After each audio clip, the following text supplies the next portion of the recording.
আসসালামু আলাইকুম রহমতুল্লাহ, আলহামদুলিল্লাহ, ওয়াসসালাতু ওয়াসসালামু আলা রাসূলিল্লাহ। আমরা সম্মানিত ভিউয়ার্স, আজকে আমরা জানব ঈদুল ফিতরের দিন শুবে সাদিকের আগে যদি আমাদের পরিবারের কোনো ব্যক্তি মারা যান, তিনি ছোট হন অথবা বড় হন, শুবে সাদিকের আগে যদি কোনো ব্যক্তি মারা যান তাহলে তার পক্ষ থেকে সাদকাতুল ফিতির বা ফিতরা দেয়া ওয়াজিব নয় সে সম্পর্কে।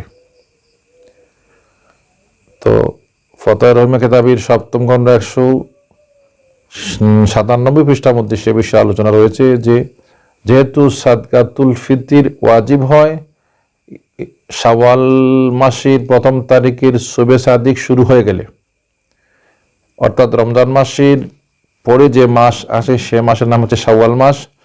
আর শাওয়াল মাসের 1 তারিখে আমরা ঈদের জামাত আদায় করি, ঈদের নামাজ পড়ি।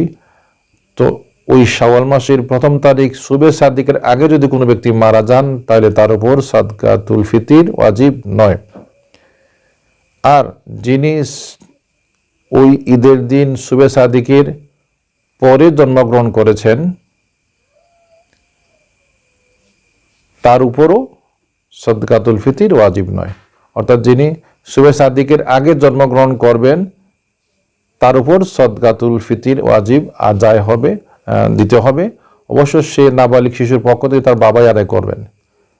যদি শুবে সাদিকের আগে কোনো শিশুর জন্ম হয় তাহলে ওই শিশুর বাবা যদি মালিকে নেসাব হন তাহলে তার পক্ষ থেকে সাদকাতুল ফিতির বা ফিতরা আদায় করবেন। আর যদি শুবে সাদিকের আগে কোনো ব্যক্তি মারা যান, উদাহরণস্বরূপ রাত 4টার দিকে বা 3টার দিকে, অনেক সময় রাত ছোট হলে কিন্তু রাত 4টার দিকে শুবে সাদিক হয়ে যায়। তো শুবে সাদিকের আগে যদি কোনো ব্যক্তি মারা যান তাহলে তার উপর সাদকাতুল ফিতির আসবে না। আর শুবে সাদিকের পরে জন্ম নেওয়া কোনো শিশুর উপরও সাদকাতুল ফিতির আসবে না। অর্থাৎ যারা শুবে সাদিকের আগে জন্ম নেবেন তাদের ওর জন্য সাদকাতুল ফিতির আবশ্যক হবে। আর যারা শুবে সাদিকের পরে মৃত্যুবরণ করবেন তাদের উপর সাদকাতুল ফিতির দিতে হবে। কিন্তু আগে মারা গেলে, অর্থাৎ যদি রাত 12টার দিকে কোনো ব্যক্তি মারা যায়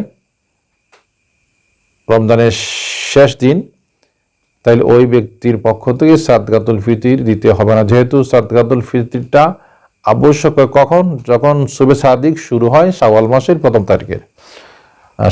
আমরা জানলাম কখন সাদকাতুল ফিতির দেওয়া আবশ্যক হয় সে সম্পর্কে। আজ এ পর্যন্ত। সব ভালো থাকুন, সুস্থ থাকুন। আসসালামু আলাইকুম ওয়া রাহমাতুল্লাহি ওয়া বারাকাতুহু।